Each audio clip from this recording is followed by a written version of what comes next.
अस्सलाम वालेकुम नाज़रीन, क्या हाल है? तबीयत से ठीक है? मैं हूं तर हो जमशेद ब्लॉग तुसां वेदे पे हो ब्लॉग टीवी जिन्हें सारा चैनल सब्सक्राइब नहीं किया अपने चैनल ज़रूर सब्सक्राइब करो, लाइक करो, दोस्तों ने शेयर करो। आज तारीख है 12 अप्रैल 2024 जुमे का दिन है। अज अस थोड़े कण गिन के आए प्योर नील रावी का खूबसूरत तोहफा 4 माह की प्रैगनेंट झोटी, बहुत ही खूबसूरत हाइट वेट के नाल, बहुत ही खूबसूरत पुट्ठे पोड़े के नाल, अच्छी ते नायाब चीज़।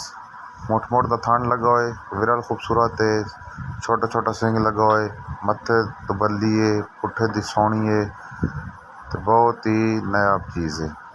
अगर किसी भाई को ज़रूरत हो, अगर किसी भाई को अच्छी लगती हो तो ज़रूर सना रब्ता करना है। रब्ता नंबर स्क्रीन ते शो होंदा पियो सी, डिस्क्रिप्शन च मौजूद हो सी। बिलियां बिलियां अखी नाल पहला सू झोटी है, मूँह च 2 दंद है, ते बाकी मालूमात व्हाट्सएप पर शेयर हो वैसी। अगर किसी भाई ने ज़रूरत हो तो ज़रूर साना रब्ता करना है।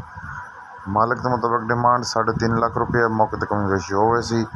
इस दे नाल अज की खूबसूरत वीडियो का ख़त्म करें। पाक फौज जिंदाबाद, पाकिस्तान पाइंदाबाद।